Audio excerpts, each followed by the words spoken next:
satu. Okey Ustaz. Masuk aman lah.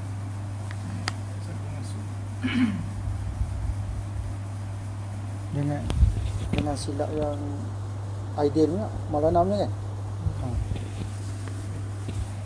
Bismillahirrahmanirrahim. Assalamualaikum warahmatullahi wabarakatuh. Alhamdulillahirabbil alamin wassalatu wassalamu ala asyrafil anbiya'i wal mursalin wa ala alihi washabihi ajma'in. Amma ba'.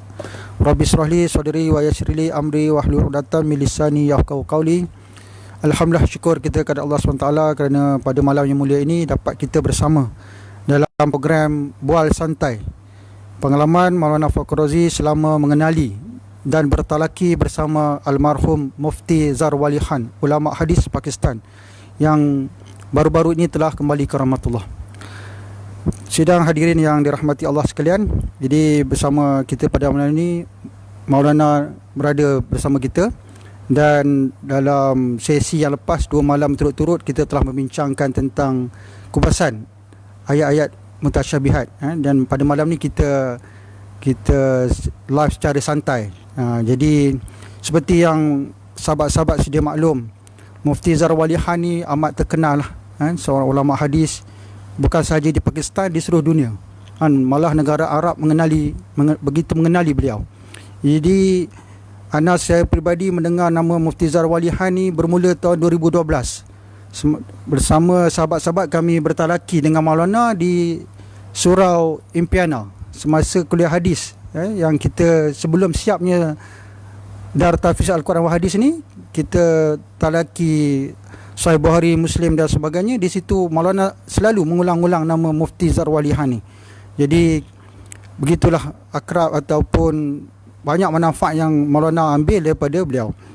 Jadi tanpa membuang masa, seperti yang sahabat-sahabat sedia maklum, Maulana baru ni pun diuji dengan kesihatan beliau agak tidak berapa baik lah, yang mana kaki ada buat sikit operation, dan pada masa yang sama mendapat berita Mufti Zarwali Khan telah meninggal dunia. Jadi masa itu juga Maulana ada share lah pada anak tentang kematian beliau, dan juga selepas itu ada share solat jenazah.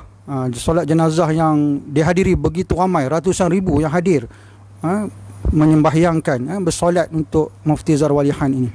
Jadi kita tanya, kita ambil sedikit maklumat daripada Maulana Fakhr Razi yang bertalaki dengan almarhum Mufti Zarwali Khan ini. Apakah perasaan Maulana apabila mendapat khabar sedih, berita kematian Mufti Zarwali Khan? Mungkin Maulana ada sikit yang boleh berkongsi. Alhamdulillah Rabbil Alamin, wassalatu wassalamu ala asyrafil anbiya'i wal mursalin wa ala alihi wa ashabihi ajma'in. Allahumma rabbi syrah li sadri wa yassir li amri wahlul 'uqdatam min lisani yafqahu qawli wa la hawla wa la quwwata illa billahil 'aliyyil 'azim. Allahumma la sahla illa ma ja'altahu sahla wa anta taj'alul huzna syi'ta sahla. Rabbi yassir wa la tu'assir wa atmim bil khair. Amma ba'. Alhamdulillah, bersyukur kepada Allah Subhanahu wa taala kerana dengan limpah dan kurnianya pada malam ini kita dapat sembang santai tentang pengalaman saya berguru dan bertalaki dengan almarhum Syekhul Hadis wa Tafsir Mufti Zarwali Khan. Semasa penghabaran atau maklumat tentang kematian beliau, saya berada di hospital di Ipoh. Dalam keadaan kita pun tak berapa sihat. Dapat berita macam ni, sedih sangatlah. Sebab apa saya sedih? Sebab saya setelah balik ke Malaysia ni dah bercita-cita banyak kali teringin nak pergi Pakistan, nak jumpa dengan dia, nak cerita pengalaman-pengalaman yang dia ajar supaya kembangkan balik ilmu yang dia ajar di Pakistan, suka buka sekolah.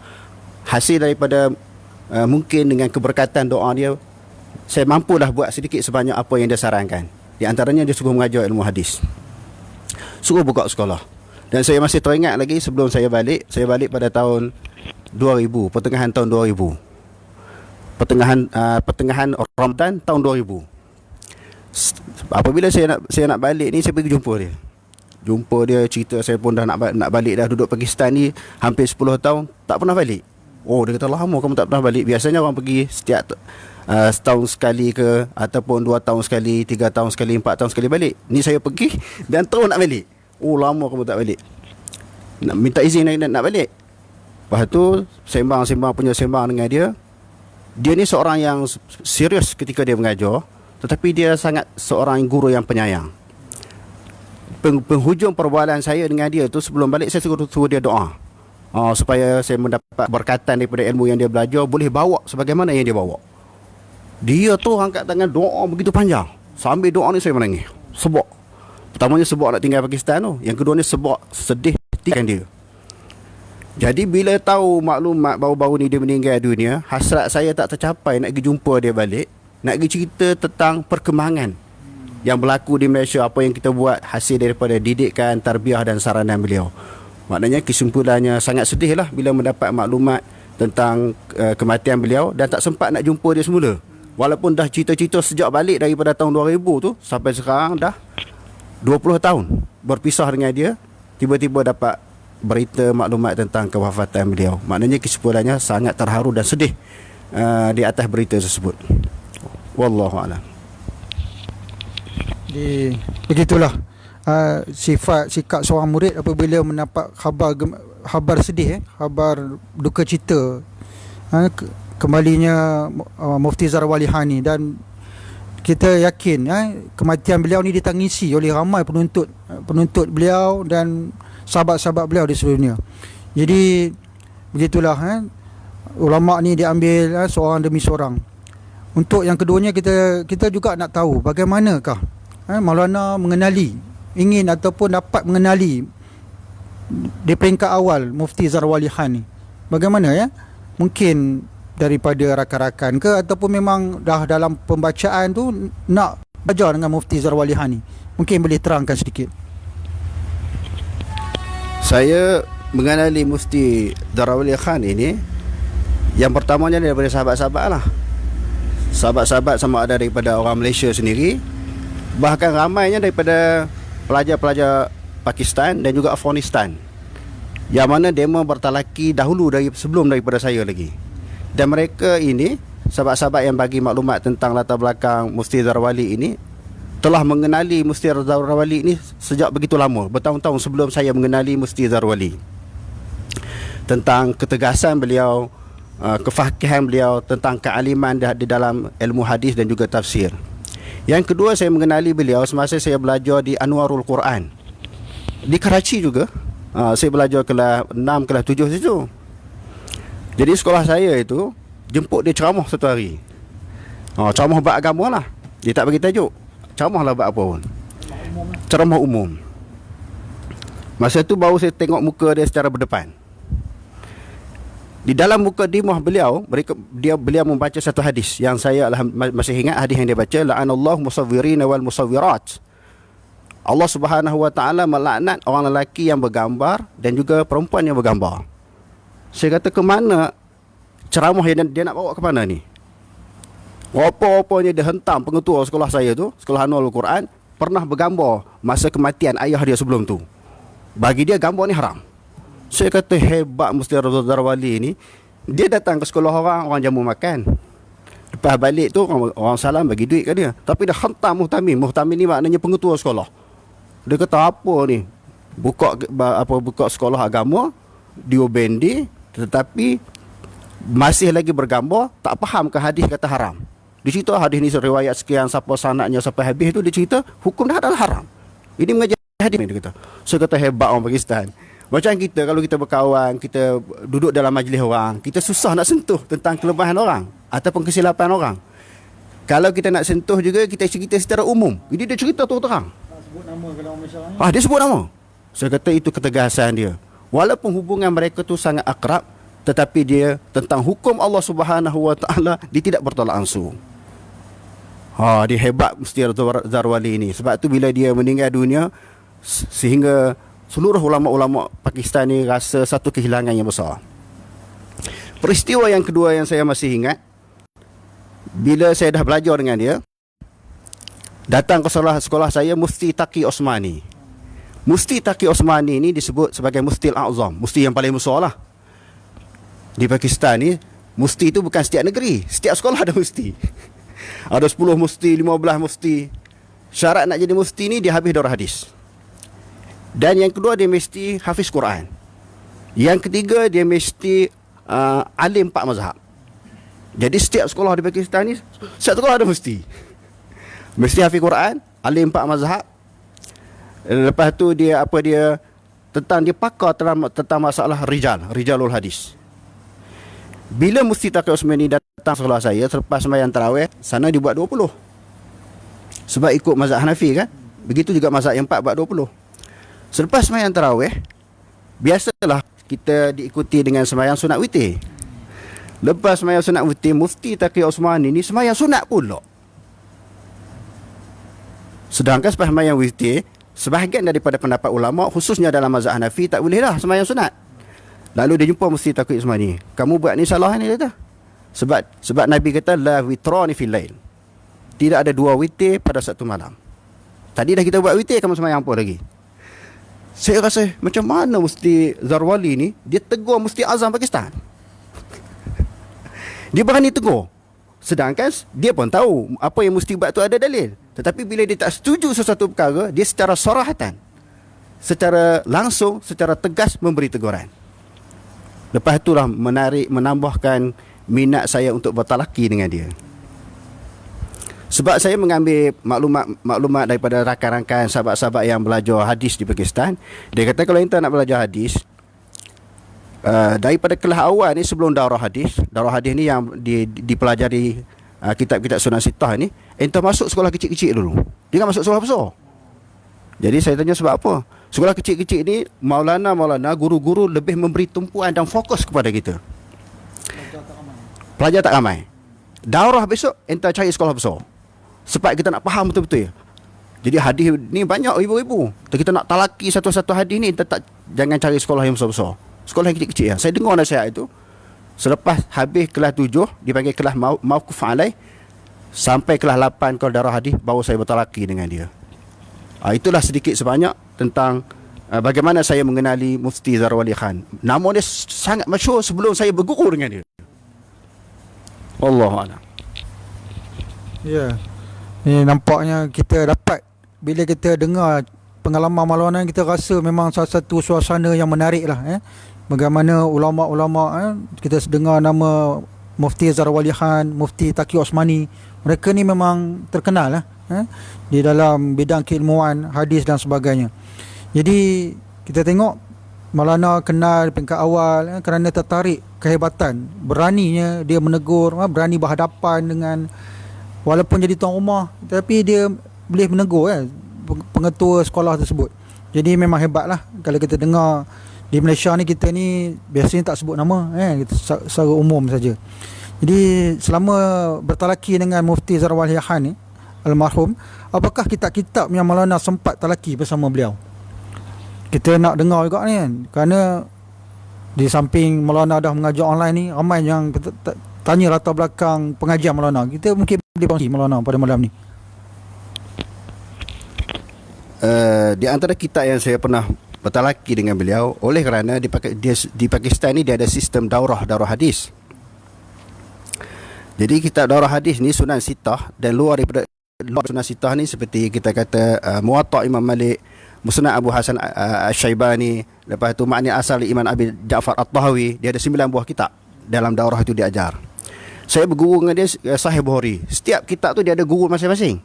Itu kehebatannya. Dia ada Maulana Syekhul Hadis tentang Abu Daud, Syekh Abu Daud, Syekh Tirmizi, Nasa'i, Ibnu Majah dan sebagainya. Jadi Maulana Zarwali ini saya bertalaki Bukhari. Sebuah Bukhari itu saya khatam dengan dia. Kitab yang kedua, juzuk yang pertama Tirmizi. Oleh kerana Imam Tirmizi ni dia bermazhab Syafi'i. Jadi guru saya ni Maulana Zarwali bermazhab Hanafi. Jadi dia nak dengan pegangan mazhab Hanafi tu, bagaimana dia nak rak balik mazhab Syafi'i. Nak rak ni maknanya nak tolak balik hujah-hujah yang dikemukakan dalam mazhab Syafi'i, yang mana Imam Tirmizi dia banyak cenderung kepada mazhab Syafi'i di dalam masalah fiqh. Sedangkan Maulana saya ni dia sangat kuat berpegang dengan mazhab dan mazhab Hanafi. Jadi 2 buah kitab ni saya belajar dengan dia.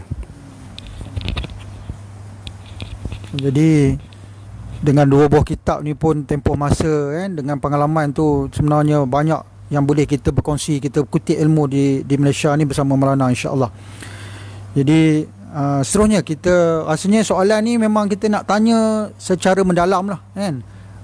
Kadang-kadang kita ni tak sempat, ramai di kalangan sahabat-sahabat ni tak sempat pun nak ke Pakistan kan, yang nak sambung pengajian agama di dalam negara pun, dengan kadang-kadang ada yang ambil pengajian bahasa, pengajian kejuruteraan, ya, pengajian ekonomi dan sebagainya. Tapi apabila kita dah ada kelapangan masa, kita ada kesedaran untuk bertalaki ni, rasanya kita perlu melatih diri untuk mencari guru-guru yang ada, orang kata, berpengalaman, ya, bertalaki dan sebagainya. Jadi kita nak tahu juga bagaimana sikap atau watak Mufti Zahra Walihan ni semasa mengajar, semasa mengajar Maulana dan sahabat-sahabat yang lain, penuntut-penuntut ilmu di sekolah beliau, dan semasa bergaul dengan pelajar. Yang kita dimaklumkan Mufti Zahra Walihan ni, almarhum ni, dia rapat dengan pelajar kan.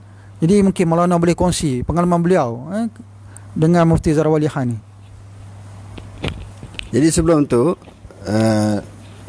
Tuan Moderator, saya nak tambah sedikit lagi, menambah minat saya berguru dengan dia.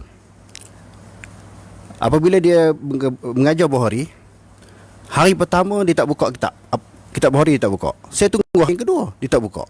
Dia duk cerita sejarah perkembangan ilmu hadis, kehebatan Imam Bukhari, tentang rijal-rijal hadis. Saya belajar, hari yang kedua dia tak buka, hari yang ketiga tak buka. Sampai sebulan baru dia buka Sahih Bukhari. Bila dia ceramah tu, ketika dia mengajar berita sekitar tu, keluar macam air tu. Kitab ni. Memang hebat. Satu ketika kami rasa macam dia nampak kami ragu. Bila dia dia mengajar hadis dan dia mengajar buku darah tafsir, dia rasa macam pelajar-pelajar dia, anak murid dia ragu. Betul ke? Bila dia sebut nama kitab, dia sebut jilid yang keberapa, dia sebut muka surat. Banyak kitab, berpuluh-puluh kitab dia sebut macam tu. Kitab dia kalau tengok, kalau pergi maktabah dia tu, banyak pula ni lah. Kalau kita pergi Darussalam, Ustaz Hadi kata harga kitab di kedai tu sejuta kan. Kitab dia lebih kurang Darussalam. Punya banyak. Bila dia sebut kat kami, kitab pengarang dia sekian, nama sekian, jilid yang sekian, muka surat berapa, kami kata betul ke sampai muka surat dia boleh sebut. Dia kata kamu tak percaya tak? Kamu semua ni tak percaya kan? Dia suruh dia punya camca ni orang suruhan dia lah. Ambil kitab setimbun tak atas meja, kamu buka kitab ni, Fathul Bari, jilid yang keberapa, muka surat yang keberapa. Ibnu Katsir jilid yang keberapa, muka surat yang keberapa. Mughni Ibnu Qudamah jilid yang keberapa, muka surat yang keberapa. Dia tunjuk depan kami ni. Kami terkejut. Sebelum nak cerita apa dia tadi? Soalan lah? Sikap dia. Saya nak tambah tentang kehebatan dia. Dan yang kedua, apabila dia telah menulis satu risalah kecil tentang makruh puasa 6. Ini masyhur. Siapa-siapa yang belajar Pakistan, khususnya di Karachi, masyhur. Pendapat dia puasa 6 ni adalah makruh. Lepas tu ada orang lain, ada ulama mufti juga iktiraf dia. Buat satu risalah, tulis, jawab balik hujah-hujah Maulana Zarwali ni. Dia dapat maklumat daripada orang lawan hujah dia. Masa tu juga dia tulis. Dia tulis jawab balik. Dia tulis dengan kitab muka surat sekian, jilid sekian, dia tulis. Sebelum asar dia pergi cetak balik. Bila Maulana Pakistan cek, memang tepat muka surat, jilid yang keberapa, nama pengarang semua tepat. Masa tu dia kata aku tak sempat. Maulana Zarwali cerita kat saya, kepada kami semua, aku tak sempat nak tengok kitab ni. Dia tulis ya, sebab nak bagi cetakan tu dua-dua tu sama-sama terbit. Dengan satu lagi awal ni. Dia nak bagi sama-sama terbit. Lepas tu Maulana Pakistan ni memang iktiraf dia. Sebab bagi dia, sebagaimana yang saya selalu sebut, bagi dia puasa 6 ni makruh. Kerana berpegang kepada beberapa dalil lah. Di antaranya pandangan Imam Malik, ma ra'aitu ahadan fi zamanina yausumunahu. Kami tidak pernah melihat orang yang di sezaman dengan Imam Malik berpuasa 6. Sebabkan Imam Malik itu dia hidup daripada kalangan tabi'in. Maknanya dia banyak penduduk-penduduk Madinah ni tak buat, dia kata. Jadi dia berpegang di antara dalil yang dipegang oleh Mufti Zarwali. Walaupun saya dalam bab ni berbeza dengan dia. Sebab ada hadis. Sebab ada hadis yang diriwayatkan oleh Imam Muslim kan. Man shoma ramadhana summa tabau sitta min syawalin fakana kasiyamid dahri. Barang siapa yang berpuasa sebulan Ramadan diikuti dengan puasa 6 hari puasa Syawal, seolah-olahnya dia puasa sepanjang tahun. Itu ada hadis. Jadi bila ada hadis, bertentangan dengan pendapat mana-mana imam, kita dahulukan hadis Nabi. Bahkan Imam Nawawi di dalam syarah Sahih Muslim, dia jawab balik kenyataan Imam Malik. Da sabatati sunnatu la tutraq bitarki ba'din nas au kullihim. Bila sabit itu sunnah Nabi, tidak ditinggalkan. Walaupun ditinggalkan oleh sebahagian manusia ataupun semua manusia tinggal. Sebab ada hadis. Jadi dalam masalah ni saya berbeza dengan dia. Bukanlah maknanya bila saya cerita kelebihan dia, kewarakan dia, kealiman dia, ingatan yang kuat, saya fanatik semua, ta'asub semua pandangan dia saya terima, tidak. Cuma tang hebat tu memang hebat lah. Ada benda yang kita boleh berbeza dengan guru kita. Contohnya ada selalu sahabat-sahabat sebut, saya mengaji Diobendi tapi tak ikut akidah Diobendi. Saya nak urai sikit sebelum nak jawab soalan tadi. Memanglah kita mengaji akidah Asy'ariyah di pondok ke, mengaji Diobendi ke, kita belajar di mana-mana akidah. Akidah yang kita nak ikut adalah akidah Rasulullah dan para sahabat. Diobendi ini adalah merupakan sistem pendidikan. Bukan maknanya mesti kita nak kena pegang dia punya akidah. Akidah yang kita nak pegang adalah akidah Rasulullah dan akidah para sahabat. Sebab itulah akidah Al-Quran, itulah akidah hadis Nabi. Itulah akidah yang dipegang oleh salafus soleh. Jadi berbeza dengan guru itu biasa. Sebab itu selalu kita sebut dalam pengajian kita, Imam Syafi'i rahimahullah ta'ala berguru dengan Imam Malik. Dia berbeza dengan Imam Malik di dalam banyak hal. Tak ada masalah, tak ada gaduh, tak ada kelahi. Imam Ahmad bin Hanbal berguru dengan Imam Syafi'i. Dia berbeza dengan Imam Syafi'i di dalam banyak masalah. Tak ada masalah pun. Takkan saya tak boleh berbeza dengan Mufti Zarwali? Itu sedikit sebanyak tentang perbezaan dan juga tentang kehebatan Maulana Zarwali ini. Jadi soalan tadi berkaitan dengan masalah apa tadi? Sikap dia tu dia memang tegas, tapi dalam waktu yang sama dia penyayang. Dia sangat tegas. Dia kalau dia nampak main di sekolah ni, dia terus buang. Dia bukan bagi nasihat. Ada pernah daripada kalangan pelajar sekolah kami, dia datang daripada belakang, duduk bersembang, duduk muzakarah kita, muzakarah pelajaran. Dia nampak macam bersembang, dia terus panggil, terus buang. Dia bukan bagi amaran, dia tak bagi nasihat lah. Dia dah kata, ini mari sekolah ni, dia kata duhul sahlun, dia kata hazi madrasah duhulu sahlun khuruju ashal. Masuk sekolah ni senang, dia kata. Keluar sekolah ni lagi senang. Itu ma'ruf daripada kalangan pelajar. Sekolah saya belajar ni senang masuk, tetapi keluar lebih senang. Dalam satu isu dalam kes yang lain, dia tengok kami tidur dalam daurah hadis. Bila kita banyak membaca muzakarah, bincang, jadi kita penat. Kita tidur dalam kelas daurah ni. Dia pegang tongkat dia, dia baling. Dia baling tu mujur kena meja. Kalau tidak memang kena atas kepala lah. Dia tak boleh tengok budak-budak main. Sebab tu masuk Pakistan ni, masuk ke sekolah Diobendi ni memang macam masuk dalam penjara lah. Memang dia kawal ketat sungguh. Dia paksa wajib belajar. Sebab tu banyak orang tak tahan. Banyak orang tak tahan duduk belajar sistem Diobendi ni. Sebab sangat keras dan juga sangat disiplin. Jadi yang berkaitan dengan sikap dia tu memang dia sangat menyayang, dia boleh lawak. Tetapi dalam masalah pendidikan, pelajaran, dia tidak ada tolak ansur. Memang dia seorang guru yang sangat tegas. Saya masih teringat lagi saya banyak pengalaman sebenarnya dengan Mufti Zarwali. Dia selepas pukul 12 tu, tengah hari, dia biasanya kena tidur qailullah. Tidur sebentar sebelum masuk waktu zuhur, sebagaimana yang kita buat di sekolah kita. Tidur tengah hari sebelum zuhur dipanggil tidur qailullah. Tidur qailullah ni penting untuk merehatkan tubuh badan kita, kepenatan kita setelah kita belajar. Sebab lepas zuhur dipulung balik sampai asar. Lepas tu selepas maghrib sampai isya. Selepas isya dan sampai pukul 12 belajar. Jadi badan kita banyak menggunakan fikiran dan juga tenaga letih. Diwajibkan tidur qailullah. Suatu hari saya ni pergi luar daripada kawasan sekolah, saya tak tidur qailullah. Sebab di sekolah hari-hari makan roti. Sekali-kala teringin nak makan nasi berani Pakistan, saya keluar nak jadi cerita. Secara kebetulan dia ronda dengan pembantu dia tengok saya keluar pergi makan. Saya ingat masuk sekolah ni kena buang lah. Confirm kena buang. Masuk dalam sekolah, dia tengok saya. Lepas tu saya masuk dalam kelas, dia kata, tadi kamu ni rasiwala ni yang pakai ada tali di sashmar, ada tali di cumi mata lah. Lain kali jangan buat macam tu, dia kata. Buat sekali macam tu aku buang. So, nasib baik kamu orang luar, dia kata. Dia tegas, tetapi dalam waktu yang sama dia sangat penyayang. Wallahualam. Mungkin perkongsian tentang tu tadi yang kata Mufti Zarwali ada bagi minyak wangi tu, mungkin dalam soalan yang ke depan ni kot ada cerita ke macam mana Ada Ada. Sebelum ni Maulana pun banyak bercerita. Jadi memang menarik lah bagaimana sikap perhubungan Mufti Zarwali ni dengan pelajar-pelajar beliau di sana. Jadi kita ni ada lagi masa sikit. Jadi apakah perasaan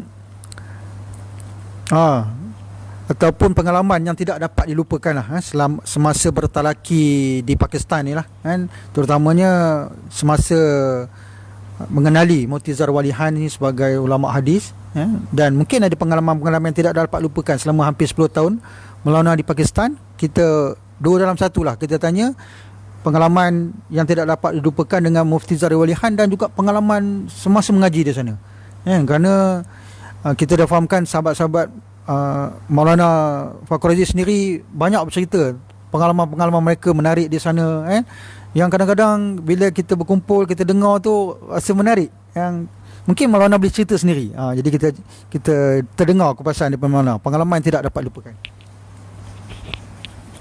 Jadi soalan yang berikut ini saya cuba ringkaskan dalam jawapan kerana pengalaman itu terlalu banyak. Cuma saya nak ringkaskan pengalaman saya berguru dengan dia lah. Dan secara umum berguru dengan ulama-ulama Pakistan, khususnya dengan Mufti Zarwali. Dia ni bila setiap satu tajuk yang dia nak mengajar tu, contohnya dia nak mengajar hadis ataupun ayat tafsir berhubung dengan kelebihan sedekah. Saya masih ingat. Yang tu saya tak lupa sehingga sekarang. Saya tak tahu lepas tu dia nak mengajar tajuk apa. Kadang-kadang kita terlupa nak buka kitab sebelum tu. Masa dia mengajar baru kita buka. Dia sebelum tu dia sembelih lembu seekor. Lepas tu dia buat sate, dia jamu kami makan. Seekor lembu, bukan seekor kambing. Sebab pelajar pun ramai, darah hadis tu 100 orang lebih. Seekor lembu dia sembelih. Lepas tu dia bagi makan. Selepas dia bagi kami makan sate, makan nasi berani apa semua tu, lepas tu dia mengajar tentang kelebihan sedekah. Hadis-hadis berkaitan dengan kelebihan sedekah. Dia kata hebat. Dia buat dulu sebelum dia nak baca hadis tentang kelebihan bersedekah. Itu cara dia. Sebab nak bagi kesan kepada orang yang berdengar, kita buat dulu sebelum kita nak mengajar.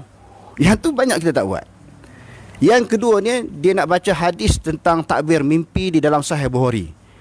Yang Sayyidina Umar satu ketika yang diriwayatkan oleh Imam Bukhari, yang saya masih ingat hadis yang dia baca tu, Sayyidina Umar bermimpi meminum susu. Sebelum dia baca hadis itu, dia belanja kami minum susu sapi. Sapi sana kan banyak sapi. Semua pelajar tu dia bagi minum susu sapi. Seorang segelas dia bagi minum semua. Saya kata apa pula maksud Maulana ni? Dia nak mengajar bab apa? Tiba-tiba dia mengajar hadis bab takbir mimpi. Sayyidina Umar pernah mimpi minum susu. Susu itu maknanya ilmu. Itulah di antara pengalaman yang saya masih ingat. Maknanya ulama Pakistan ni sebelum dia nak mengajar satu bab, dia buat dulu. Kalau bab sedekah, dia sedekah dulu. Kalau bab kita hadis yang berkaitan dengan susu, dia dulu belanja orang minum susu. Bukan lepas tu buat awal. Dia buat dulu. Baru kita kata inilah ilmu. Sebab Rasulullah dia buat dulu sebelum dia menceritakan kepada orang. Di antara pengalaman yang tak boleh lupa sangat, sebagaimana yang saya sebutkan tadi lah, dia tolong doa untuk saya supaya dapat kembangkan balik, sambung balik ilmu-ilmu yang dia ajar di Pakistan. Dan selama saya bertalaki dengan beliau, dia doa supaya mengembangkan ilmu hadis yang saya mengajar. Allah. Jadi begitulah contoh daripada seorang tuan guru lah ataupun Mufti Zarwali Han ni, ataupun ulama-ulama di Pakistan ni, apa yang nak ajar buat dulu. Jadi kita insya-Allah di sini pun kita kena buatlah yang mana yang kita mampu, kita pelan-pelan kita buat insya-Allah. Jadi mungkin yang ni Maulana dah jawab, ataupun mungkin nak tambah nanti pesanan-pesanan Mufti Zarwali Han yang begitu terkesan hingga hari ini kepada Maulana. Dan juga kita nak tahu sahabat-sahabat dari Malaysia yang bertalaki, mungkin Maulana ada kata sahabat-sahabat Malaysia yang sama-sama bertalaki di sana, kerana ramai juga yang ada pengalaman. Tapi kita dengar mungkin ada sahabat-sahabat kita yang bersama-sama Maulana di Pakistan bertalaki dengan Mufti Zarwali Han. Dan kita gabungkan dengan soalan yang akhir ni, apakah pandangan Maulana tentang kehebatan Mufti Zarwali Han ni dari sudut ilmu, daya ingatan, kepribadian beliau sebagai ulama antarabangsa, yang mana kehilangan beliau ni merupakan kehilangan besar dalam dunia Islam. Jadi secara kesimpulannya lah, kita gabungkan dua soalan ni, pesanan-pesanan Mufti Zahra Walihan kan, kepada Maulana Fakhruzi kan, dan juga sahabat-sahabat beliau, dan kita nak tahu juga siapakah pelajar-pelajar Malaysia yang sempat ataupun bersama-sama di Pakistan selama Maulana mengenali ataupun bertalaki di ataupun bersama dengan Mufti Zahra Walihan ni. Dan juga kehebatan Mufti Zahra Walihan ni dari sudut ilmunya, daya ingatan ni kan, sebagai ulama antarabangsa, bagaimana kita nak ambil kita nak ambil, orang kata, semangat beliau ni kan, kita nak supaya ustaz-ustaz kita, penuntut-penuntut ilmu ni ambil sebagai pengalaman sebagai iktibar untuk dijadikan penguat semangat dan rasanya banyak yang kita boleh belajar daripada cara beliau mengajar darah hadis dan sebagainya. Jadi persilakan. Sebahagian daripadanya saya telah sebut tadi tentang ketokohan, keilmuan dan ingatan beliau, yang saya tidak perlu ulangi. Cuma yang masih saya tertinggal yang nak sebut tadi tentang pengalaman dan juga nasihat beliau kepada kami. Dia kata mana-mana orang yang buka sekolah. Yang tu saya masih ingat. Sebab biasanya bila habis daurah hadis ni orang buka sekolah. Di Pakistan pun sama, di Malaysia pun sama lah. Bila dah habis daripada kelas 1 sampai daurah hadis, kadang-kadang buat masuk darul iftar dan sebagainya, orang akan buat sekolah. Dia kata mana-mana orang yang buka sekolah ni kerana dunia, dia kata, dia akan senang di dunia. Tetapi di akhirat besok dia akan terima azab yang berat. Sebab bila buka sekolah ni banyak sumbangan-sumbangan daripada orang. Sebab orang yang buka sekolah dia bukan ada duit. Dan saya sendiri bukan ada duit. Tapi sebab apa sekolah berjaya? Sebab sumbangan orang. Siapa-siapa yang buka sekolah kerana dunia, dia akan senang di dunia. Sebab tu kita tengok, kita pelik. Kita tak kata siapa-siapa, tetapi sebagai muhasabah untuk kita. Bila buka sekolah ni, pengasas sekolah tu, kita nampak rumah dia makin lama makin canggih, makin besar. Kereta makin lama duk bertukar saja. Kereta dia, kereta isteri dia, kereta anak-anak dia. Kita tengok dia harta tak ada pun, tak ada pendapatan yang tetap. Kenapa dia nampak kehidupan dia, penampilan dia mewah, sedangkan sekolah dia susah? Ini bukan satu tuduhan, maknanya keraguan yang ditimbulkan oleh masyarakat. Lepas tu dia kata siapa-siapa yang buka sekolah kerana akhirat, dia susah di dunia, dia akan senang di akhirat. Yang tu dia selalu ulang ketika dia mengajar. Dia kata, kalau kamu tak percaya, kamu boleh tanya isteri aku. Hak tu dia sebut, kadang-kadang dalam poket aku ada 30 rupi sahaja. Duit tak ada, duit dia tak ada, duit sekolah pun tak ada. 30 rupi ni masa tu, kalau disebuahkan duit Malaysia, RM3, RM2 lebih. Lebih kurang RM2.5. Duit tak ada dia kata. Sebab kita buka sekolah kerana agama Allah, kerana nak mengembangkan agama, bukan untuk tujuan dunia. Dan yang kedua, dia bagi tahu masa bulan Ramadan, bila masuk dekat Syaban, Rejab, Syaban, Ramadan. Syaban tu, bulan Syaban tu dia dah mula mengajar darah tafsir. Sebelum nak mengajar darah tafsir ni 30 juzuk. Macam di sini Ustaz Hadi buat kan, Maulana Hadi. Di mana? Di kampung di Terengganu tu, Jertih apa? Kampung Luk-Luk kan? Di buka situ. Di Jertih. Dia tak tahu dia mengajar darah hadis. Dia habis dia 30 tahun lah dia mengajar darah tafsir dan juga darah hadis. Sebelum dia mulakan mengajar darah tafsir ini, kena ada pendaftaran dulu. Pendaftaran tak bagi duit. Dia nak cek nama, nak tengok bilangan, tak dikenakan bayaran. Tiba-tiba yang daftar, yang nak belajar darah tafsir ni, dia dah mencecah 1,000 orang. Bukan ceramah 1,000 orang ni, Malaysia ni ceramah, nak mengaji tafsir.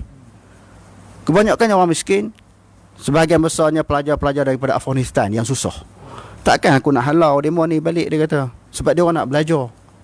Jadi 1,000 orang ni nak tanggung kos sebulan lebih ni macam mana? Nak bagi makan minum hari-hari. Tak dikenakan bayaran, tak dikenakan yuran. Pendaftaran tak dibayar. Pendaftaran secara percuma. Macam mana? Dia kata, aku pergi ke Mekah, ada duit orang bagi kepada dia, duit zakat, dia pergi ke Mekah. Dia doa depan Kaabah. Bila dia doa depan Kaabah, duduk di Mekah seminggu lebih, dia balik tu dia kata ada orang bagi seekor lembu. Lepas tu orang sponsor sebulan makan, ada sponsor susu sebulan, ada orang bagi beratus-ratus rupiah, beratus-ratus ribu rupiah. Ratus ribu maknanya puluh ribu lah di sebuah di Malaysia ni. Aku bersyukur kepada Allah Ta'ala berkat doa tu kerana niat pelajar-pelajar yang ikhlas. Jadi kok mana pun innamal a'malu binniat. Kalau kita nak kiaskan di sekolah kita bukan ada duit. Allah Ta'ala tolong dengan Allah Ta'ala menggerakkan mengetuk pintu-pintu hati orang yang nak belajar Quran dan hadis ini bagi sumbangan pada sekolah kita. Kita mana ada duit? Sekarang ni sampai mencecah 2 juta lebih. Anda pun tak ada duit, entah pun tak ada duit. Kita ambil duit di mana? Di samping duit kita sikit-sikit, hasil daripada sumbangan orang ramai. Jadi maknanya kalau buat kerana Allah, Allah Ta'ala akan tolong. Tapi walaupun kita susah di dunia, kita akan susah di dunia buat sekolah ni. Selain daripada kritikkan orang Wahabi, sesat dan sebagainya, saya diberi tekanan oleh berbagai-bagai pihak, suruh tangkap, suruh siasat, bawa akidah yang sesat, akidah mujassimah, musyabbihah. Sedangkan apa yang kita bentangkan semua daripada dalil Quran dan hadis dan juga pendapat para ulama. Jadi nak ceritanya apa yang dipesan kalau buka sekolah ni kerana dunia, orang di dunia di akhirat kamu terima azab yang berat. Ini nak bagi peringatan kepada mana-mana orang yang buka sekolah. Harap ke sekolah agama kan, kadang-kadang mereka silap. Akaun sekolah, akaun peribadi mereka. Bila orang masuk duit untuk sekolah tapi masuk dalam akaun peribadi, ini banyak sekolah berlaku. Sebab tu kita nampak orang yang buka sekolah ni dia kaya, sekolah dia susah. Dia tak asingkan akaun dia dengan akaun sekolah. Ini banyak berlaku. Yang keduanya masalah tanah. Bila orang wakaf tanah, letak nama peribadi, pengasas sekolah. Pengasas sekolah ni Maulana Fakhrul Razi. Tanah tu nama dia. Bila dia mati, anak dia akan tuntut tanah ayah sebab nama ayah dia. Buat ke mahkamah buat dia menang. Jadi maknanya ini di sudut pengurusan-pengurusan yang perlu dibaiki. Sebab orang bagi duit bukan untuk kita tapi untuk sekolah. Dan saya nak cerita sikit tentang buka sekolah ni. Kita kena hati-hati sungguh supaya bila pengasas itu meninggal dunia, sekolah tu menjadi milik masyarakat, bukan menjadi milik keluarga. Saya teringat lagi arwah Kak Su selalu sebut. Dia kata Umi, dia bahasakan diri dia Umi dengan anak-anak Umi tidak akan mengambil sebarang manfaat daripada sekolah yang abang buka. Sebab Umi ada gaji, ada pendapatan, Umi tidak akan mengambil sebarang manfaat. Dia sebut. Dan anak-anak pun tidak dibenarkan mengambil manfaat daripada sekolah ni. Kita buka sekolah kerana agama Allah. Jadi itulah maknanya sedikit sebanyak tentang pesanan beliau. Dan soalan yang berikutnya tentang sahabat-sahabat pernah bertalaki dengan beliau. Sebenarnya di Malaysia ni ada lagi yang saya tak perlu sebut nama-nama mereka. Yang selain daripada saya, ada beberapa orang lagi sahabat saya yang bertalaki dengan Maulana Zarwadi. Cuma mungkin mereka belum berkesempatan untuk buka sekolah. Sebahagiannya menjadi penceramah bebas, kuliah di masjid dan surau dan sebagainya. Jadi ramai lagi selain daripada saya. Jadi itulah sedikit sebanyak tentang latar belakang bersama dengan beliau, ketokohan beliau yang sempat dikongsikan pada malam ini. InsyaAllah daripada perbincangan sembang santai pada malam ini, sama-samalah diri saya sendiri dan juga sahabat-sahabat dapat boleh mengambil sedikit sebanyak istifadah ataupun pengajaran, kebaikan daripada ketokohan, usaha gigih beliau, kesabaran beliau dan keberanian beliau. Berani saya tak sebut lagi lah, ni saya nak sebut tentang keberanian. Satu ketika di dalam keadaan Maulana Pakistan ni banyak dibunuh oleh puak-puak Syiah. Sebab tu kalau tuan-tuan tengok, sebab apa orang Pakistan bila dia pelajar yang belajar di Pakistan dia sangat anti kepada Syiah. Sebab kami melihat dengan mata kepala kami sendiri, selain daripada kami belajar tentang akidah Syiah yang sesat, kami tengok sendiri guru-guru kami dibunuh oleh puak-puak Syiah. Di antaranya salah seorang daripada guru saya Habibur Mukhtar, Dr. Habibur Mukhtar Muhtamin, seorang pengetua, ditembak oleh Syiah. Dia dengan seorang mufti lagi, Mufti Samiak dan juga driver dia ditembak dan dibakar van. Dia setelah dibunuh dan dibakar mayat mereka. Jadi kami nampak kekejaman Syiah tu. Sebab itu di Malaysia ni kalau ada orang meh-meh Syiah ni, kita tegur, kita bagi peringatan, jangan sokong Syiah. Selain daripada akidah dia sesat, dia akan jadi kejam. Tetapi yang jadi malangnya, sahabat-sahabat kita yang tak sealiran dengan kita ni, mereka lebih menyerang Wahabi daripada menyerang Syiah. Sedangkan Wahabi tidak wujud di Malaysia ini. Apa yang dipegang oleh golongan Salafi adalah akidah salaf. Di sudut fiqahnya mereka terbuka. Tapi yang bahaya bukannya golongan yang disebahkan kepada Wahabi ataupun yang dilabelkan sebagai Wahabi. Yang bahayanya adalah Syiah. Jadi dalam keadaan suasana Pakistan begitu tegang, Maulana Pakistan ni duduk berkurung di sekolah masing-masing, dia berani keluar. Aku tawakal kepada Allah Ta'ala. Dia kata, aku tak takut. Mati aku mati syahid. Tapi Allah Ta'ala tak pilih dengan dia mati dengan sebab dibunuh oleh Syiah, tapi dia mati di penghujung usia dia dalam keadaan dia uzur. Kita tengok, kalau kita tengok video antara air tu kan, kalau siapa-siapa dia masih mengajar, sehari dua sebelum dia meninggal dunia, dia ada sebut beberapa perkataan. Sebelum tu mungkin orang tak perasan. Dia kata merawak bohok kam he, musafir tu tawil he. Dia kata umur aku dah pendek. Dia kata musafir yang aku nak pergi ni jauh sangat. Lepas tu dia menangis. Lepas tu dia meninggal dunia, baru orang sebut, orang tahu, oh dia ni macam tahu. Allah Ta'ala ada ilhamkan. Bukan kata seorang alim, orang biasa pun orang yang nak meninggal dunia, Allah Ta'ala akan ilhamkan bahawa dia akan bertemu dengan Allah Ta'ala. Bukan isu kasyaf. Hagi orang kata dia kasyaf, bukan. Isu ilham, maknanya gerakkan hati. Masa aku terlalu singkat, dia kata aku akan musafir jauh, orang tak perasan apa maksud dia ni. Lepas tu dia mengajar, tak lama dia sakit, dia hantar hospital, dia meninggal dunia. Oh, baru orang nampak dia duk berasa dia nak meninggal dunia dah. Dan Rasulullah bila sakit kan, dia diilhamkan oleh Allah Ta'ala bahawa tak lama lagi dia akan bertemu dengan Allah Subhanahu Wa Ta'ala. Jadi kita sendiri pun samalah, insya-Allah. Bila kita nak meninggal dunia, Allah Ta'ala akan bagi ilham untuk supaya kita lebih bersedia bertaubat, kita meningkatkan amal bakti kita kepada Allah Subhanahu Wa Ta'ala. Wallahu alam. Aqulu qawli hadza wa astaghfirullahal azim li wa lakum. Assalamualaikum warahmatullahi taala wabarakatuh.